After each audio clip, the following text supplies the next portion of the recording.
Baik, selamat jumpa kembali. Assalamualaikum warahmatullahi wabarakatuh. Kali ini kita membicarakan tentang kanker paru. Ya, kanker paru adalah kanker saluran nafas, yaitu saluran nafas bagian bawah, paru, dan organ di dalam paru. Kanker paru ini memberikan gejala. Tentu saja kalau dia masih kecil, kadang-kadang gejalanya belum kelihatan atau belum ada, belum dirasakan. Tapi begitu kankernya bertambah besar, baru muncul gejala-gejalanya. Mulai dari gejala-gejala pernapasan seperti batuk-batuk, kadang-kadang batuknya berdarah, kemudian bisa juga disertai dengan nyeri dada. Kalau kankernya besar, bisa sesak nafas. Kemudian ada gejala lain, yaitu nafsu makan yang berkurang, berat badan yang menurun, rasa tidak fit, tidak segar, cepat capek, cepat lelah.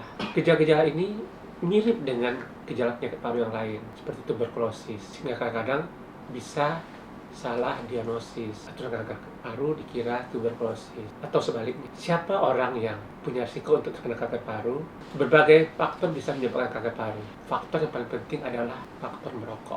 Kemudian juga bisa inhalasi gas atau zat-zat tertentu, ya, gas radon, gas radioaktif. Kemudian juga pada industri-industri tertentu, industri nikel, asbes, arsen, itu juga bisa orang terkena kanker paru. Jadi ada orang yang punya risiko tinggi untuk terjadi kanker paru. Biasanya kita sebut orang yang punya risiko tinggi untuk terjadi kanker paru yaitu bila dia laki-laki, umur di atas 40 tahun, dan merokok.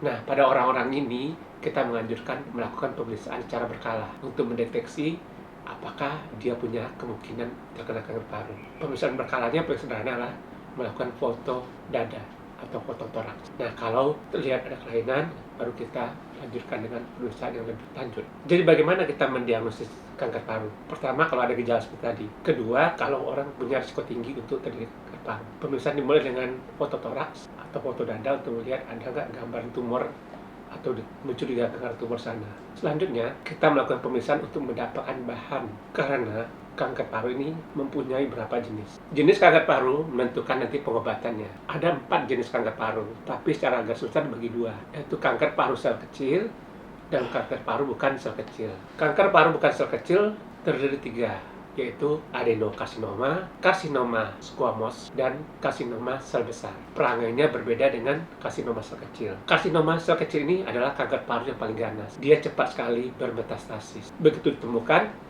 kadang-kadang dia sudah bermetastasis dan dia cepat menyebar kemana-mana dan prognosisnya buruk. Sedangkan kanker paru bukan sel kecil relatif lebih lambat pertumbuhannya dibandingkan dengan karsinoma sel kecil. Jadi, selain menegakkan diagnosis kanker paru, kita juga harus mengetahui jenis. Setelah itu kita harus mengetahui staging atau derajatnya. Untuk itu, kita memakai sistem Indonesia TNM. T itu tumor, besarnya tumor. Jadi diukur berapa besar tumornya, sehingga kita tahu nanti masuk T yang berapa. T0, T1, T2, T3, atau T4.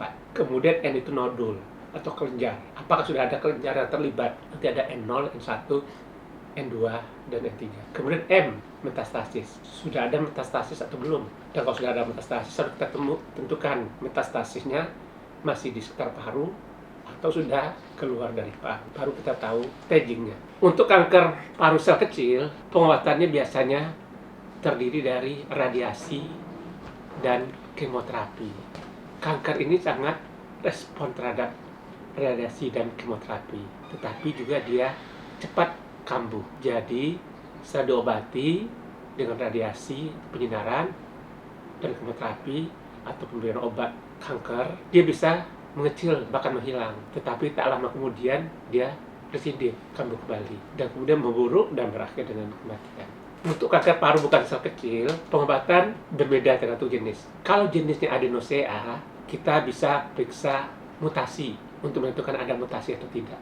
Kalau ada mutasi pada gen tertentu, kita bisa memberikan obat secara minum, dan biasa obat minum lebih baik hasilnya, lebih lama dia bertahan, dan juga efek samping lebih minimal. Kalau tidak ada mutasi, maka kita berikan obatnya adalah dengan kemoterapi, yaitu obat kanker yang diberikan secara infus. Biasanya banyak efek samping, kemudian hasilnya tidak sebaik dengan yang diberikan secara diminum. Pada keadaan tertentu kita bisa melakukan pembedahan kalau stagingnya masih rendah.